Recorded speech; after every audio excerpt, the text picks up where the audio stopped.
Hey everyone, guys, welcome to our YouTube channel for CLAT. People, in this video we'll be discussing everything related to quantitative techniques. I know बहुत सारे ऐसे students हैं जिन्होंने कि अभी recently CLAT की preparation start करी है या आने वाले टाइम में स्टार्ट करने का सोच रहे हैं बिकॉज 11th के एग्जाम ऑलमोस्ट खत्म हो चुके हैं, 12th के एग्जाम्स भी खत्म होने वाले हैं, बोर्ड्स ओवर होने वाले हैं for both 10th and 12th standard. Okay, तो जो लोग 2 साल की प्रिपरेशन कर रहे हैं या अगले ही साल पेपर देने वाले हैं, 12th वाले जितने भी स्टूडेंट्स हैं या 11 टू 12th में मूविंग जो भी स्टूडेंट्स हैं, सबके मन में जब क्लैट की प्रिपरेशन स्टार्ट होती है तो एक कॉमन ना मिथ होता है या डाउट होता है कि क्वांटिटेटिव टेक्निक्स क्या चीज़ है, किस तरीके से प्रिपेयर करना है।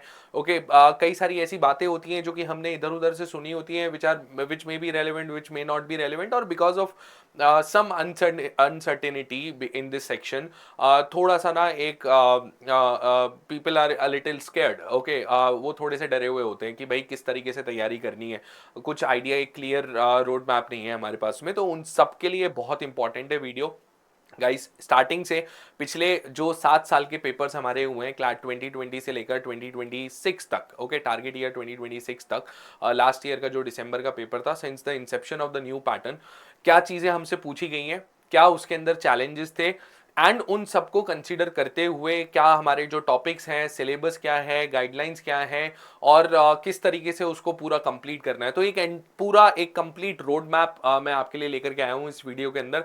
आई होप आप इसको पूरा एंड तक देखेंगे and a lot of your questions will be answered via this video. Okay, so चलिए बिगिन करते हैं। Let's start with the basic analysis. देखो, अभी तक टोटल में 2027 के स्टूडेंट्स के लिए 2026 तक के पेपर्स हमारे पास में अवेलेबल हैं। That is, I am talking about the new paper pattern 2020 से लेकर 2026 का। ओके, अब इस नए पेपर पैटर्न के अंदर किस तरीके के क्वेश्चंस हमसे पूछे गए हैं, इस पे बहुत कुछ हम इससे आइडिया लगा पाएंगे कि किस तरीके से हमें तैयारी करनी है। ऑब्वियसली आप किसी भी कॉम्पिटेटिव एग्जाम की देखिए प्रिपरेशन करते हैं तो first you should take an idea कि किस तरीके का एग्जाम है, क्या हमसे एक्सपेक्टेड है, क्या बेंट ऑफ माइंड चाहिए होगा। इन सब चीजों के बारे में हमें अच्छा पता होना चाहिए, अच्छे से पता होना चाहिए, और उसका एक सिंपल पैरामीटर है जिसको कि देख करके आप काफी हद तक आइडिया लगा सकते हैं। That is the past year paper analysis. Okay, चलिए बिगिन करते हैं। तो let's start with the inception of the new paper pattern. It started with CLAT 2020, जहां पर कि 150 क्वेश्चंस हुआ करते थे and the weightage has always, quantitative techniques का guys weightage has always been 10%। Okay, यानी कि सबसे मिनिमम वेटेज वाला सेक्शन है लेकिन बहुत ज्यादा इंपॉर्टेंट सेक्शन है। अगर आप पिछले 2 साल के रिजल्ट्स हैं आपके, कोई भी सीनियर्स हैं, एल्डर हैं, ब्रदर सिस्टर जो भी हैं, या आपके जो मेंटोर्स हैं, अगर आप उनसे डिस्कस करेंगे, ठीक है, तो you will find out that this section has been the most, one of the most important sections. Not that कि बाकी नहीं है, बट एक मेक और ब्रेक सॉर्ट ऑफ सिचुएशन में आपको बहुत हेल्प आउट करता है ये वाला सेक्शन, ठीक है, बिकॉज बहुत जल्दी स्कोर आ जाता है। 12 क्वेश्चन हैं, ऑब्जेक्टिव होता है, यहाँ पे ऑप्शंस के अंदर कंफ्यूजन नहीं होता है, 12 टू 15 मिनट्स में, और इजी टू मॉडरेट लेवल का होता है, वो मैं अभी आपको एनालिसिस से भी बता दूंगा, ठीक है। तो बहुत जल्दी स्कोर आ जाता है, तो it is very important that you do well in this section. Also people, let me be very blunt and से, अगर आप इस सेक्शन को कंप्लीटली इग्नोर करके चले गए या आपने इसमें बहुत खराब परफॉर्म करा, तो there are high chances you might get selected but you will not get selected in one of the top 3 और 4 एनएलयू। सो क्योंकि डिफिकल्टी लेवल देखो बहुत ज्यादा नहीं है, CLAT is not a test of high difficulty level, ये एक basic aptitude का, बेसिक लॉजिकल एबिलिटी का टेस्ट है। ओके, क्योंकि राइट आफ्टर स्कूल स्टूडेंट्स इसके लिए अपीयर करते हैं, तो बहुत ज्यादा हाई फाई डिफिकल्टी लेवल नहीं है। तो वहां पर क्योंकि कट ऑफ हमने देखा है पिछले 2 साल में भी काफी हाई गई है, तो हर एक मार्क बहुत इंपॉर्टेंट हो जाता है, and in that scenario you can not expect yourself to get selected in one of the top NLUs after ignoring the entire section. Okay, so ये तो हम कर ही नहीं सकते। नाउ आई नो बहुत सारे स्टूडेंट्स का यहाँ पर ये भी होता है कि सर थोड़ा सा डर है, बहुत सारे लोगों ने क्लैट का जो चूज करते हैं एग्जाम, जो अपना फील्ड चूज करते हैं, उसमें ये भी एक फैक्टर होता है कि यहाँ पे मैथ्स मिनिमम आता है। अग्रीड, मैं इन सब चीजों को डिनाई नहीं कर रहा हूं, लेकिन still see, I am not asking you to become expert in mathematics, I am simply asking you कि इतना मैथ्स कर लीजिए कि it doesn't become a hurdle in you getting selected one of the top NLUs. Okay, तो उसके लिए इस पूरे एनालिसिस से देखते हैं कि हमें किस तरीके से प्रिपेयर करना है, क्या क्या चीजें हमसे पूछी गई हैं। ठीक है, देखो 2020 से अगर हम बिगिन करें तो first of all look at the topics. ठीक है, क्वेश्चंस की तो हम बात कर ही लेते हैं। 2020 में देयर वर 15 क्वेश्चंस, 21 में भी 15 थे, 22 में 15 थे, 23 में 15 थे, और फिर 24 ऑनवर्ड्स टोटल 120 क्वेश्चंस का पेपर आने लग गया था। टिल दिस पॉइंट 150 क्वेश्चंस का हुआ करता था, so you were asked 12 questions. ठीक है, अच्छा यहां पे अगर आप टाइप ऑफ क्वेश्चंस की बात करोगे, ठीक है, तो आपको एक चीज बहुत एविडेंटली दिखेगी कि हर साल पिछले सालों की अगर आप बात करोगे तो केसलेट्स पूछे गए। ठीक है, केसलेट पे थोड़ा सा हाईलाइट मैं कर देता हूं। केसलेट क्या है? केसलेट बेसिकली क्वेश्चन क्यूरेटर क्या कर रहा है, आपको डायरेक्ट इंफॉर्मेशन फीड करने की जगह उसको लैंग्वेज के अंदर एक पैसेज के अंदर चेंज करके दे रहा है। ठीक है, तो आपको फॉर एग्जांपल मुझे अगर 5 कंपनीज की सेल आपको बतानी है, तो rather than just giving a table जिसमें कि लिखा हो कि कंपनी ए की सेल इतनी है, बी इतना है, सी इतना है, मैं आपको क्या करूंगा, उसको लैंग्वेज के अंदर लिख करके दूंगा। तो आपका पहला टास्क बन जाता है कि उस केसलेट से आपको चेंज करके उसको बेसिक मैथमेटिकल डेटा में लेकर के आना है। ठीक है, तो this is what pretty much a caselet is. आपको बस लैंग्वेज के अंदर इंफॉर्मेशन पोर्ट्रे की जा रही है। अब आप अपने बेसिक कैलकुलेशन स्किल्स को यूज करके उसको मैथमेटिकल डेटा में चेंज करेंगे and you will answer questions based on it. Okay, now what kind of areas have been tested till this point? Okay, कौन से एरियाज को हमने टेस्ट करा है? तो देखो राइट फ्रॉम 2020 आप एक चीज नोटिस कर पाओगे यहां पे कि कोई भी ऐसे एरियाज नहीं टेस्ट हुए हैं जहां पर कि याद करने की जरूरत हो। मैथ्स के अंदर ज्यादातर लोगों का प्रॉब्लम ये होता है, ज्यादातर थॉट प्रोसेस ये होता है कि सर मुझे प्रॉपर्टीज याद नहीं है, मुझे आइडेंटिटीज याद नहीं है, I am not able to cram those things, और इसकी वजह से या मुझे फॉर्मूले याद नहीं है तो मेरे से क्वेश्चन सॉल्व नहीं होते। अगर आप यहां पे ध्यान से देखोगे तो जो आपका सब्जेक्ट डोमेन है, जो आपके टॉपिक्स हैं, वो मेजॉरिटी टॉपिक्स एप्लीकेशन बेस्ड है, ना कि फॉर्मूला ओरिएंटेड, या जिस ऐसे टॉपिक्स नहीं है जिसमें हमें बहुत ज्यादा कुछ याद करना पड़े, बारिंग 1 और 2 थिंग्स। ठीक है, या एक टॉपिक जैसे कि आप देख रहे हो यहाँ पे मेंसुरेशन है, मेंसुरेशन के अंदर एरिया वॉल्यूम के फॉर्मूले जरूर आपको चाहिए होते हैं, बट अपार्ट फ्रॉम दिस, ठीक है, कोई ट्रिग्नोमेट्री नहीं आपसे पूछा जा रहा है, ज्योमेट्री नहीं पूछा जा रहा है कि आपको प्रॉपर्टीज याद करनी है, आपको आइडेंटिटीज याद करनी है, एल्जेब्रिक आइडेंटिटीज आपसे नहीं पूछी जा रही है, या उस पर बेस्ड क्वेश्चंस नहीं पूछे जा रहे। तो एक एप्लीकेशन ओरिएंटेड चीज टॉपिक्स हैं, एप्लीकेशन ओरिएंटेड एग्जाम है, और वही स्किल सेट आपका यहां पे टेस्ट हो रहा है। तो there is nothing to worry about, because see application oriented exam के अंदर या एप्लीकेशन ओरिएंटेड टॉपिक्स के अंदर एक चीज बहुत बढ़िया होती है कि we all can have a decent command over those topics once we practise them. तो अगर आप प्रैक्टिस कर लोगे तो आप सबके लिए बड़ा आसान हो जाएगा, डिफिकल्ट नहीं होता है। ओके, नाउ अगर स्टार्ट करें 2020 से फाइनली, तो देखो बार चार्ट पे बेस्ड क्वेश्चन आया था, चार्ट बेस्ड क्वेश्चन आया, टेबुलर डेटा आया, केसलेट आया, 5-5 क्वेश्चन के 3 सेट थे। ठीक है, देन 2021, 22, 23 तक में हमारे पास में 3-3 केसलेट आए विद 5 क्वेश्चंस ईच।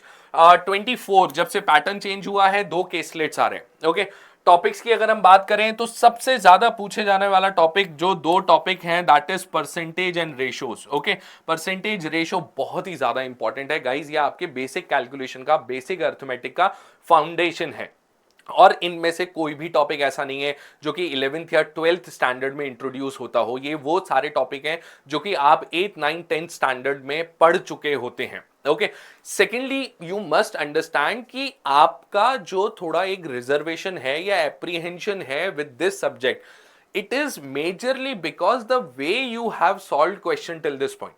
आपने अभी तक हमेशा किसी भी क्वेश्चन को देख करके यही सोचा है कि इक्वेशन क्या बनेगी या फॉर्मूला क्या लगेगा, रादर देन केसलेट के अंदर हम कैलकुलेशन ओरिएंटेड चीजों की बात करते हैं, बेसिक टेक्निक्स, कैलकुलेशन टेक्निक्स हो गई या बेसिक इंटरप्रिटेशन स्किल हो गई, उन चीजों को टेस्ट किया जाता है, ना कि किसी हाई फाई फॉर्मूले के। ओके, तो बहुत ज्यादा फॉर्मूला ओरिएंटेड नहीं है, बेसिक चीजें हैं, बेसिक यानी कि एप्लीकेशन, जैसे फॉर एग्जांपल एक नंबर को परसेंटेज से इंक्रीज करना हुआ, एक नंबर को किसी रेशियो में डिस्ट्रीब्यूट करना हुआ, ठीक है, या अगर हम टाइम स्पीड डिस्टेंस जैसे टॉपिक्स की भी बात करेंगे, जो कि ऑल्दो अभी तक पूछा नहीं गया है बट सैंपल पेपर में आ चुका है, टाइम एंड वर्क से मिलता जुलता भी एक सेट सैंपल पेपर में आ चुका है, तो ये टॉपिक भी पूरे के पूरे डिपेंडेंट है on your ability to interpret the situation, जो कि क्वेश्चन के थ्रू या केसलेट के थ्रू आपको दी गई है, एंड साथ में आपके बेसिक जो टॉपिक्स हैं, परसेंटेज रेशो, उनको आप उस सिचुएशन में यूज कर पा रहे हो या नहीं कर पा रहे हो। ओके, सो ये जो बेसिक अर्थमेटिक वाला पार्ट है, परसेंटेज रेशो एवरेज वाला, ये बहुत ही ज्यादा इंपॉर्टेंट हो जाता है आपके लिए।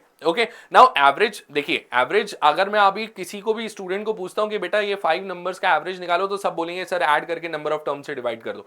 इतना ही नहीं है, this is just the basic calculation of average, right. But इसके अलावा भी कई चीजें हैं। तो यस, कंसेप्ट्स इन्वॉल्व हैं, परसेंटेज के अंदर भी इन्वॉल्व होंगे, प्रॉफिट लॉस में भी होंगे, एसआईसीआई के अंदर भी होंगे, एवरेज में भी होंगे। बट वो कंसेप्ट इतने डिफिकल्ट नहीं है कि आपको इनसे दूर भागना पड़े कि भाई मैं तो सॉल्व ही नहीं कर सकता हूं या मुझे कुछ बहुत ज्यादा याद करने की जरूरत पड़े उसमें, ऐसा नहीं है। Okay, so this is pretty much what has been asked till this point, right. अब देखिए यहां पे एक चीज और मैं हाईलाइट करूंगा, नॉर्मली ये एनालिसिस सब करते हैं कि क्या पूछा गया है। I will also give you the challenges जो कि स्टूडेंट्स ने फेस करे इन सारे ईयर्स के अंदर। ओके, क्लैट 2020 के अंदर देखिए सबसे बड़ा जो चैलेंज स्टूडेंट्स ने फेस करा था वो था कि पहली बार इस तरीके का पेपर पैटर्न आया क्लैट के अंदर, तो it was very relatively new for people. दूसरी बात क्या हुआ था कि सैंपल पेपर के अंदर एक बेंच वाला सेट आ गया था, क्लैट कंसोर्टियम ने रिलीज करा था, और उसकी वजह से बहुत एक परसेप्शन लोगों ने बना लिया था कि it will be very difficult, जबकि रियलिटी के अंदर it was not difficult, it was on the moderate side. ठीक है, अब एक सेट आया जिसमें कि एक रूम, एक्चुअल पेपर का मैं आपको बता रहा हूं, एक सेट आया 2020 में जिसमें एक रूम दे रखा है, एक टेबल है, एक चेयर है, टेबल के एक बेड है, टेबल के ऊपर 3 बुक्स रखी हुई हैं साइड बाय साइड, और एक लैंप रखा हुआ है। सारे डायमेंशंस दे रखे हैं, बेड का लेंथ ब्रेथ हाइट दे रखा है, same for the table, same for the chair, for book, for lamp, lamp का सर्कुलर बेस है, उसका रेडियस दे रखा है, और सिर्फ एरिया वॉल्यूम पे क्वेश्चंस पूछे गए थे। It was that simple. Okay, जो कि सब आराम से 9-10 स्टैंडर्ड के लेवल पे आराम से, और आप लोग तो 12th पास आउट कर चुके हो while you are appearing for CLAT, तो आप इजीली हैंडल कर सकते हो अगर आप अपना बेसिक लॉजिक वहां पे यूज करो, अगर आपको थोड़ा बहुत चीजें याद है तो। ठीक है, फिर 2021 के अंदर और 22 के अंदर, okay, it was not difficult, it was pretty much on the standard lines, कोई रॉकेट साइंस नहीं हुआ, simple caselet, percentage, ratio, average का यूज करा। क्वेश्चंस के अंदर प्रॉफिट लॉस डिस्काउंट भी पूछा, एसआईसीआई भी पूछा। ओके, और बहुत सिंपल, एसआईसीआई 23 में पूछा था, 22 में नहीं पूछा, but it was pretty much on the standard lines की परसेंटेज को यूज करके डेटा दे रखा है, उसको आपने सॉल्व करा, टैबुलेट करा, और फिर उस पे आपने रेशो के क्वेश्चन आंसर करे, एवरेज आपसे कैलकुलेट कराया गया, या परसेंटेज के x is what percent of y, x is what percentage more और लेस देन वाई, इस तरीके की चीजें आपसे पूछेगी। ओके, तो बहुत ज्यादा कुछ चैलेंज नहीं था। 2021 में एक सेट ऐसा था जिसमें कि थोड़ी सी कैलकुलेशन ज्यादा थी, 1.13% या इस तरीके के परसेंटेज फिगर्स थे जो कि थोड़ा सा कैलकुलेटिव साइड पे थे। ठीक है, बारिंग दैट बहुत ज्यादा डिफिकल्ट नहीं था। ओके, 22 स्टैंडर्ड लाइंस, कोई प्रॉब्लम नहीं थी। 23 में एक नया चैलेंज हमने देखा। क्या चैलेंज था? 2 चैलेंज थे टू बी प्रिसाइज। ओके, पहला तो यहां पर एक प्रॉपर टॉपिक ओरिएंटेड सेट आया, यानी कि एवरेज की प्रॉपर्टीज होती हैं उनको यूज करके सॉल्व करने वाला सेट। कोर कॉन्सेप्ट तो यूज हो ही रहा था, प्लस अगर उसको जल्दी सॉल्व करना है तो एवरेज की एक सिंपल सरप्लस डेफिसिट वाली प्रॉपर्टी होती है, ठीक है, जिसको कि यूज करके आप उसको बहुत जल्दी सॉल्व कर सकते थे। तो हमने देखा कि कोर कॉन्सेप्ट का सेट आया rather than being a very generic set. Okay, दूसरा जो सरप्राइज एलिमेंट 2023 के पेपर में देखने को मिला वो ये था कि नॉर्मली जो स्ट्रक्चर रहा है वो ऐसा रहा कि एक केसलेट है और उस पर 5 क्वेश्चन पूछे गए। 2023 में ऐसा हुआ that the length of the initial caselet was very small. Okay, बहुत छोटा लेंथ था, उसपे 2 क्वेश्चन आए, और फिर एडिशनल इंफॉर्मेशन इन बिटवीन बहुत सारी दे रखी थी, और फिर उस पे बेस्ड आगे के क्वेश्चन थे। तो that was something which was different. Okay, तो ये एक चैलेंज स्टूडेंट्स ने फेस करा 2023 के अंदर। देन 24 बहुत आसान था, ठीक है, इट वाज वेरी इजी, बिल्कुल डिफिकल्ट नहीं था, सिंपल परसेंटेज रेशियो के क्वेश्चन थे एवरेज के। ठीक है, 2 केसलेट्स आपको दिए गए। 25 के अंदर एक नई चीज देखने को मिली, 25 के अंदर, और इनफैक्ट काइंड ऑफ 24 के अंदर भी हम जो केसलेट इमेजिन करके चलते हैं उसमें हम बहुत ही traditional made up type of caselet लेकर के चलते हैं, बट यहां पर देखने को मिला कि एक एनालिसिस रिपोर्ट ओरिएंटेड डेटा आपको दिया गया, यानी कि एक फाइनेंशियल रिपोर्ट दी गई और उस पर बेस्ड क्वेश्चंस पूछे। तो वहां डेटा कैसे ढूंढना है, कैसे उसमें से नंबर्स एक्सट्रैक्ट करने हैं, that was the key, that was something which was a little different. Okay, 2026 again जो लास्ट ईयर पेपर हुआ, ठीक है, it was on the easier side, but एक डिस्टिंक्शन था दोनों पैसेजेस के अंदर। एक पैसेज ऐसा था विच वाज वेरी इजी, और दूसरा पैसेज ऐसा था which was a little calculative. Okay, so challenge के पॉइंट ऑफ व्यू से बात करें तो कैलकुलेशन वॉज अ चैलेंज। तो ओवर द एंटायर पीरियड 2020 से 2026 तक में ये कुछ चीजें हैं जो हमें देखने को मिली। अब इससे हमें क्या क्या सीखने को मिलता है, कंक्लूड हम क्या कर सकते हैं। देखिए, सबसे पहली चीज जो हम कंक्लूड कर सकते हैं वो ये है कि कॉन्सेप्ट बहुत इंपॉर्टेंट है। आप नॉर्मल परसेंटेज का केसलेट इंटरप्रेट करो या रेशो का केसलेट इंटरप्रेट करो, बड़ा बहुत जरूरी हो जाता है कि आपको उसके कोर कॉन्सेप्ट्स पता है, क्योंकि उन्हीं को यूज करके केसलेट के अंदर इंफॉर्मेशन को कोड किया जाता है, छुपा करके दिया जाता है आपको। तो अगर आप कंसेप्ट जानते हो तो उसको डीकोड बड़े आराम से कर लोगे, डेटा एक्सट्रैक्शन आपके लिए बहुत ईजी हो जाएगा। ठीक है, दूसरी चीज, जैसे मैंने आपको क्लैट 2020 का एग्जाम्पल दिया कि परसेप्शन क्रिएट करके मत जाओ, पहले से मत सोच करके जाओ कि ये ऐसा होने वाला है। मेरिट पे क्वेश्चन के आंसर करने हैं हमें। अगर डिफिकल्ट है तो सबके लिए डिफिकल्ट है, इजी है तो सबके लिए इजी है। ठीक है, तो उस दिन उस मोमेंट पे डिसाइड करना होगा और इतना मेंटल स्ट्रेंथ आपको डेवलप करना पड़ेगा। ओके, देखिए, कॉम्पिटिटिव एग्जाम का नेचर होता है to be a little unpredictable. हर साल होता है, हर कॉम्पिटिटिव एग्जाम होता है, और उसी वही चीज तो आपकी टेस्ट की जा रही है ना, मेंटल स्किल आपकी कितनी है। ठीक है, तो कोई अजम्पशन लेकर के नहीं जाना है। तो and obviously be prepared for any kind of situation. कैसे भाई, data finance report based caselet आ गया, एक डेटा ओरिएंटेड केसलेट आ गया, या कैलकुलेशन डिफिकल्ट आ गई, तो ऐसा नहीं कि बहुत ज्यादा पैनिक कर दिया वहां पे और बाद में बाहर आकर के रियलाइज हो रहा है अरे यार थोड़ा डिफिकल्ट था but I could have still handled, लेकिन क्योंकि उस मोमेंट में पैनिक करके हैंडल नहीं कर पाए। ओके, तो ये चीजें नहीं करनी है और इनका पहले से प्रिपरेशन भी होता है। ऑब्वियस ही बात है, आप पहले से तैयार भी करके जाओगे, आप सब तरीके के केसलेट, सब तरीके की सिचुएशन से खुद को फेमिलियर करोगे, आदत डालोगे प्रैक्टिस के थ्रू, तो बहुत इजी हो जाता है, ज्यादा डिफिकल्ट नहीं होता है। ओके, और अगेन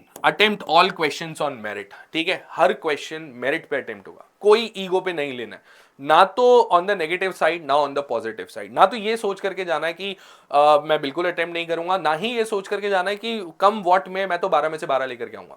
ठीक है, एम्बिशन होना चाहिए, कोशिश करेंगे, बट डिपेंड करता है उस सिचुएशन में। सी, आपको सब्जेक्ट ओरिएंटेड प्रिपरेशन की जगह आपको डिफिकल्टी लेवल की प्रिपरेशन करनी पड़ेगी।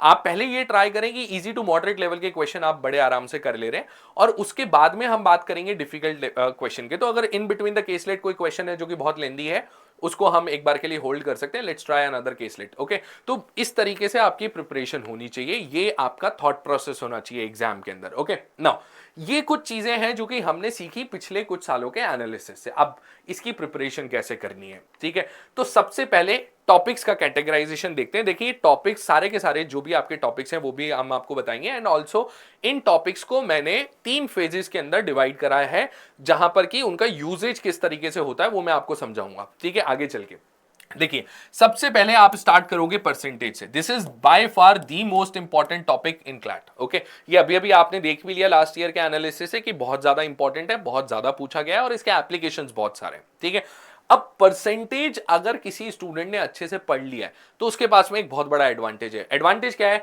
अगर ये टॉपिक बहुत अच्छे से आता है तो इसकी खूबी ये है कि it is not just an individual topic, it is a family of topics.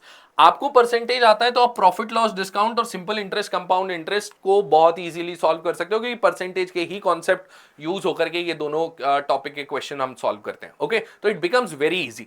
तो फर्स्ट फेज के अंदर हम इन्हीं 3 को एक साथ लेकर के चलते हैं। ठीक है, आप शुरुआत से बहुत ज्यादा डिफिकल्ट चीजों के पीछे मत भागिए, पहले अपने बेसिक्स पे काम करना बहुत जरूरी है। ठीक है, छोटी छोटी चीजें बहुत इंपॉर्टेंट है, जैसे परसेंटेज की कंसेप्ट समझना, उनकी प्रैक्टिस करना, स्टैंडर्ड क्वेश्चन सॉल्व करना, फिर ये रियलाइज करना कि परसेंटेज को प्रॉफिट लॉस डिस्काउंट में यूज किया जाता है। ठीक है, जैसे परसेंटेज में 20% इंक्रीज करके हम बोल देते हैं कि रिजल्ट 120% होगा, बेस 100% है, इंक्रीज 20% का है। सेम ही चीज प्रॉफिट लॉस के अंदर बन जाती है कि कॉस्ट प्राइस 100% है, 20% प्रॉफिट है और सेलिंग प्राइस 120% होगा।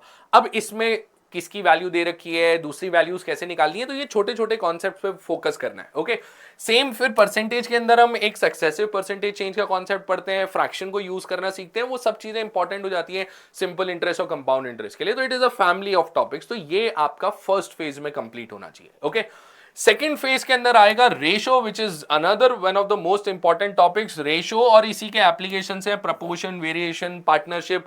ठीक है, ये सारी चीजें परसेंटेज रेशो के एप्लीकेशन मिल करके आप पार्टनरशिप सॉल्व करते हैं। ठीक है, तो ये सब आपका सेकेंड फेज में कंप्लीट होना चाहिए, और along with average, mixtures and alligation. Alligation एक नया टर्म लग सकता है आपको, जो लोग जिन स्टूडेंट्स ने अभी रिसेंटली प्रिपरेशन स्टार्ट करी है, हो सकता है उन्होंने एलिगेशन पहले कभी नहीं सुना हो। ओके तो आपको बता देता हूं, एक सिंपल सा रूल है जो कि हम हर उस सिचुएशन में यूज कर लेते हैं जहां a plus B is equal to C है। जब भी दो चीजों को मिक्स करके कुछ बनेगा, एलिगेशन का एक बेसिक सा ट्रिक होता है जिससे कि रेशो आइडेंटिफाई कर लिया जाता है। ओके कि किस रेशो में हमने उन दो चीजों को मिक्स करा है। तो एवरेज और मिक्सचर एलिगेशन साथ में चलते हैं, एएमए जनरली एक्रोनिम यूज करते हैं हम टीचर्स इस टॉपिक के लिए। तो ratio, proportion, variation, partnership, average, mixture, alligation, ये छोटे छोटे छोटे छोटे टॉपिक्स हैं। रेशो इनका प्राइमरी बेस है। अगर रेशो यूज करना आता है, एवरेज यूज करना आता है, तो ये बाकी सारे के सारे टॉपिक्स आप बहुत इजीली सॉल्व कर लोगे। इसको आपको सेकेंड फेज में कंप्लीट करना है गाइस। ये सबसे ज्यादा इंपॉर्टेंट है, सबसे ज्यादा इंपॉर्टेंट है। जिसे हम बोलते हैं ना, कॉन्फिडेंस बिल्ड कैसे होगा, हमारा फाउंडेशन स्ट्रांग कैसे होगा, हमारे बेसिक्स कैसे इंप्रूव होंगे, वो उन सब बातों का आंसर है ये टॉपिक्स। ठीक है, आप यहां से शुरू करोगे। इन टॉपिक्स को अगर आपने बहुत अच्छे से तैयार कर लिया, तो इनके जो एप्लीकेशन है और जो आने वाले नेक्स्ट फेज के अंदर फेज 3 के टॉपिक्स हैं, वो आपको समझने में दिक्कत नहीं होगी फॉर 2 रीजंस। 1, इन टॉपिक्स को परसेंटेज, प्रॉफिट लॉस के कॉन्सेप्ट, ठीक है, रेशो के कॉन्सेप्ट, एवरेज, एलिगेशन के कॉन्सेप्ट्स को बहुत एक्सटेंसिवली यूज किया जाता है इन टॉपिक्स के अंदर। One reason.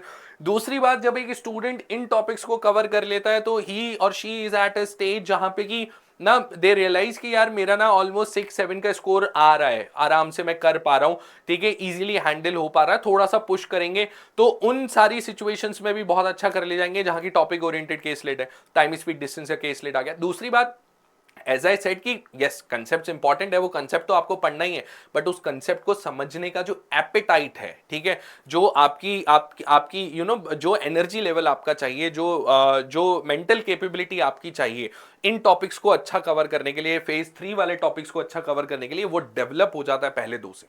ठीक है, तो फोकस करो कि फेज 1 फेज 2 के टॉपिक बहुत अच्छे से हम पहले कवर कर लें। और बहुत सारे स्टूडेंट्स का ये कॉमन डाउट भी होता है, सर किस प्रायोरिटी पे करना है, पहले किस पे फोकस करना है, तो यही उसका आंसर है।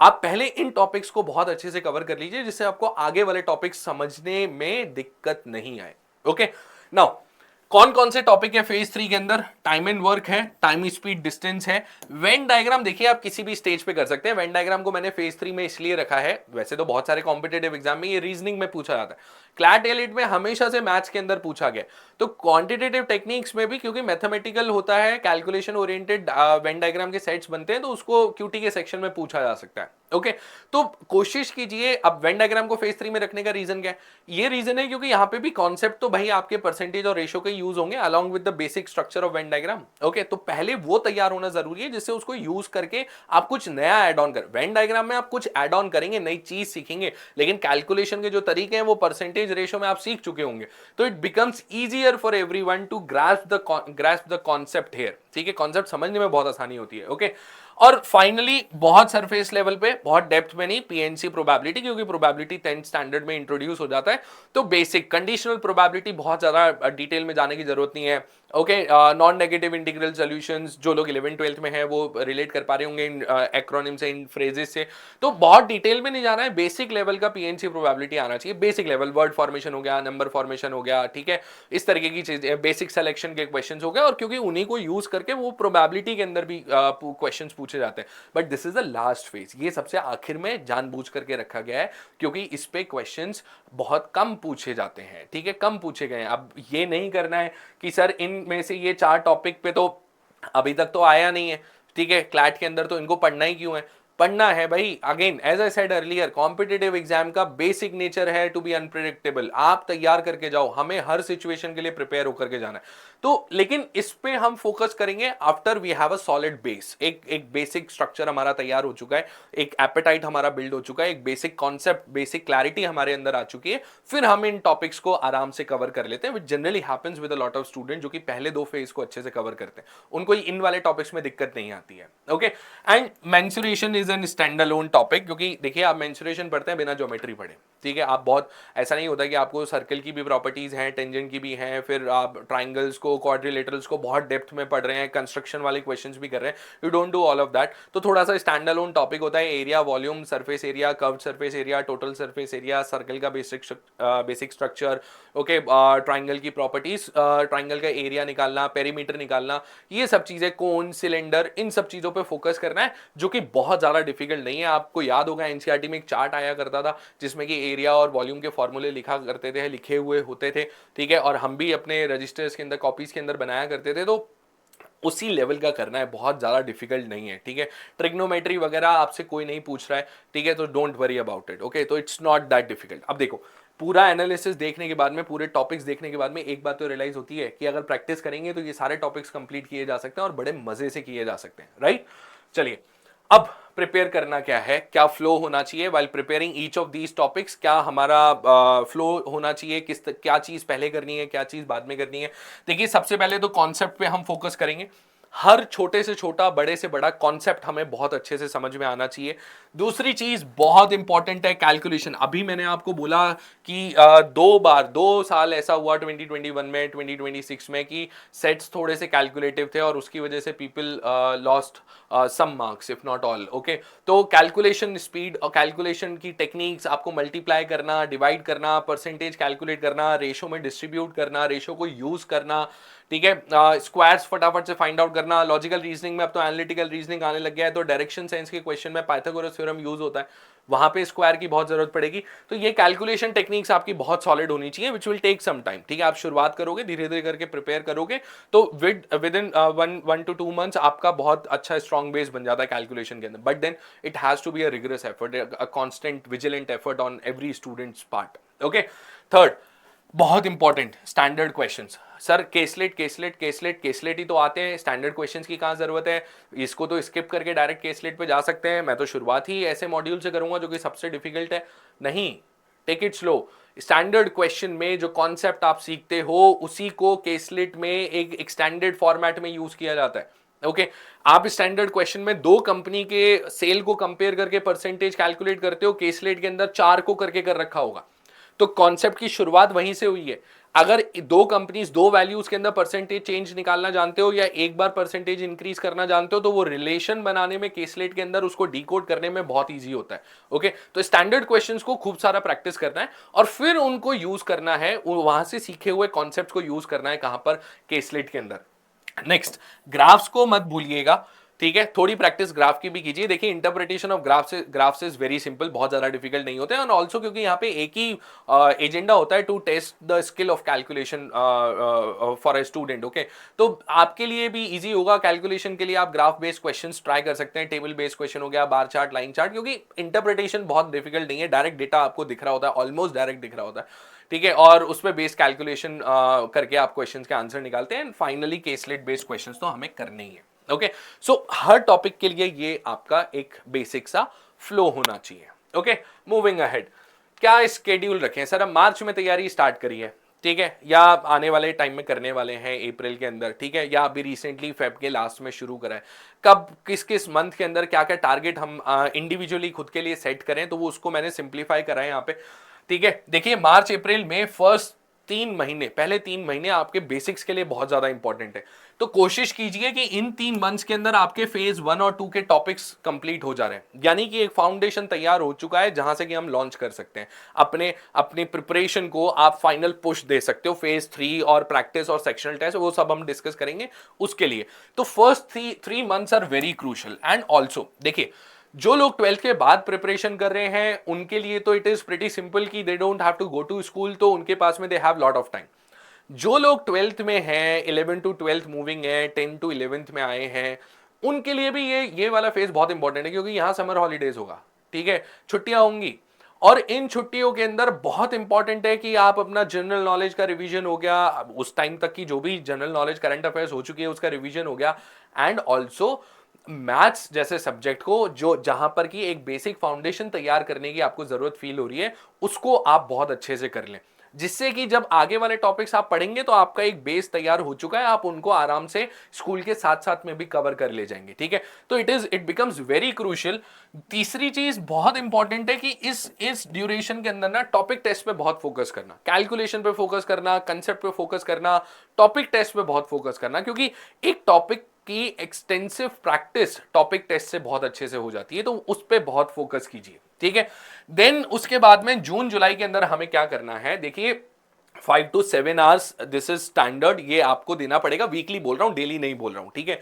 वीकली 5 से 7 घंटे में आपको दे रहा हूँ। जो लोग स्कूल जाने लगेंगे जुलाई के अंदर, ठीक है, उन लोग के लिए इंपॉर्टेंट है कि वो GK+1 का कॉम्बिनेशन लेकर के चले, GK+1 सब्जेक्ट। और फिर जिन दिनों पे स्कूल नहीं है, सैटरडे संडेज को, उस दिन आप पुश कीजिए कि आपका जो भी बैकलॉग रह गया है पूरे वीक का, वो आप उधर कवर कर रहे हैं। तो 5 to 7 आवर्स पर वीक करना है।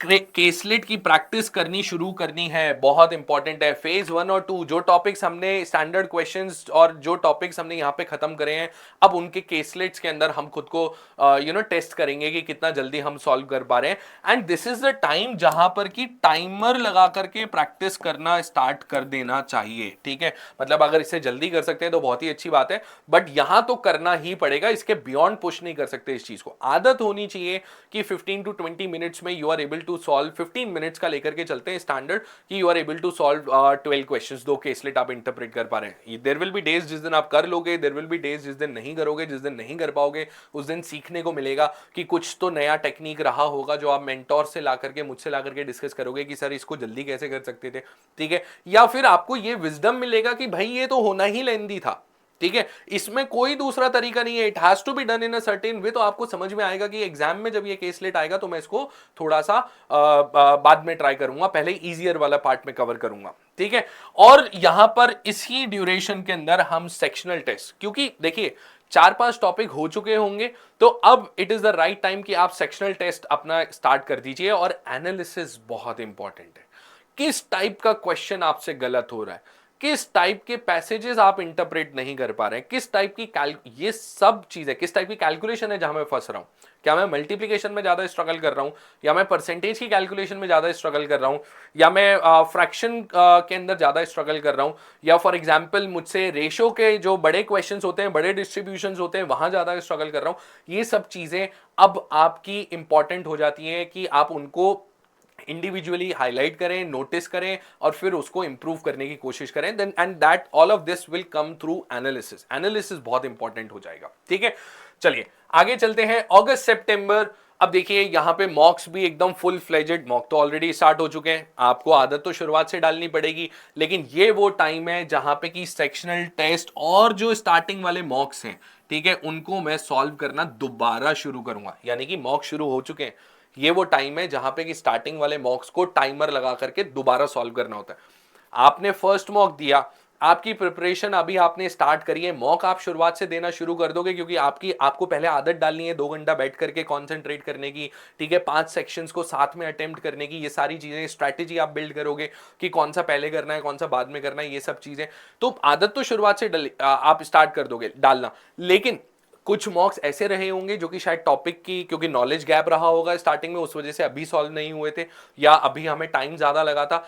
ये वो टाइम है जहां पे कि शुरुआत वाले मॉक दोबारा लेकर के देखने होते हैं। नॉर्मली स्टूडेंट्स क्या करते हैं, मॉक अटेम्प्ट करा, जैसा हुआ हुआ, उसको रख दिया साइड में, ठीक है, नहीं, वो दोबारा निकलेगा बाहर, दोबारा अटेम्प्ट होगा। जो मॉक चल रहे हैं वो तो दिए ही जाएंगे, साथ में उन पुराने मॉक्स में से सेक्शन टाइमर लगा करके दोबारा सॉल्व किए जाएंगे, ठीक है। तो दिस इज वेरी इंपॉर्टेंट, वापस से मॉक सॉल्व करना स्टार्ट करना है। ये नहीं कि जो पिछले संडे दिया है उसी को दोबारा सॉल्व कर रहे हैं, वो तो एनालिसिस में कवर हो ही जाएगा। जो शुरुआत में दिए थे, जो जब आपने प्रिपरेशन स्टार्ट करी थी, उनको दोबारा से आप देना स्टार्ट करोगे, ओके। और केसलेट, मेनली केसलेट पे फोकस करोगे, ठीक है। अच्छा, इससे पहले तक फेज 3 हम जून जुलाई में खत्म कर लेंगे। पहले हम फेज 1-2 यहां पे फर्स्ट 3 मंथ्स के अंदर, और फेज 3 वाले जो टॉपिक्स हैं उनके स्टैंडर्ड क्वेश्चंस हम जून जुलाई में खत्म कर चुके होंगे। तो अब हम इस स्टेज पे होंगे कि कम वॉट में जो मर्जी टॉपिक हो, I am eight a stage जहां पे कि मैं उसका केसलेट अटेम्प्ट कर सकता हूं।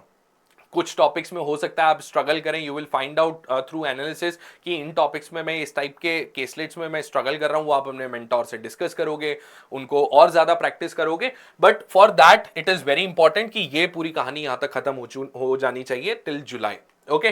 तो अगस्त सितंबर के अंदर केसलेट्स पे फोकस किया जाएगा, मॉक दोबारा देना स्टार्ट किया जाएगा, और अक्टूबर नवंबर का गाइस सिंपल फंडा है, ठीक है। ये आपने बहुत बार सुना होगा, अलग अलग वर्ड्स के साथ में यूज किया जाता है, mock analysis, mock, okay, right. तो जैसे होता है ना, eat sleep work repeat, okay. तो इस तरीके से मॉक देना है, एनालाइज करना है, गलतियां सुधारनी है, और repeat, mock analysis and repeat, okay. Mock दो, जो भी गलती हुई है उसको इंप्रूव करो, एनालाइज करो, रिपीट करो। ओके, मॉक देना है, एनालिसिस करना है, गलतियां सुधारनी है, रिपीट करना है, and it will be a constant process. अब मॉक देने का मतलब ये भी नहीं है कि दिन के 4-4 मॉक दिए जा रहे हैं, जी नहीं। मॉक नॉर्मल आपके इंस्टीट्यूट में जिस तरीके से कंडक्ट किए जा रहे हैं उसको फॉलो कीजिए, रिलीजियसली फॉलो कीजिए। जो एडिशनल मॉक हम लोग को पता होता है कि हमें स्टूडेंट्स को कब पुश करना है, वो हम ऑटोमेटिकली करते हैं using difficulty level of मॉक्स, using the frequency of मॉक्स। Okay, तो ट्रस्ट अस, वो हम पे छोड़ दीजिए। आप बस उस रूटीन को फॉलो कीजिए और जो पुराने मॉक्स हैं, जो पुराने मॉक कंपाइलेशन हैं, जो केसलेट्स हैं, उनके सेक्शनल टेस्ट बना बना करके, यानी कि टाइमर लगा करके उनको सॉल्व करना स्टार्ट कीजिए। Okay, this is very important, right? And guys, finally I always say to all my students, जहां तक बात क्वांटिटेटिव टेक्निक्स की है, it is very relevant. What you see on the screen it gets easier with time. जैसे जैसे आप करते जाओगे चीज़ें आसान होती जाएंगी। तो आई होप आपको ये वीडियो हेल्पफुल लगेगा और आप इसी तरीके से अपनी प्रिपरेशन को अच्छे से कर पाएंगे। Thank you.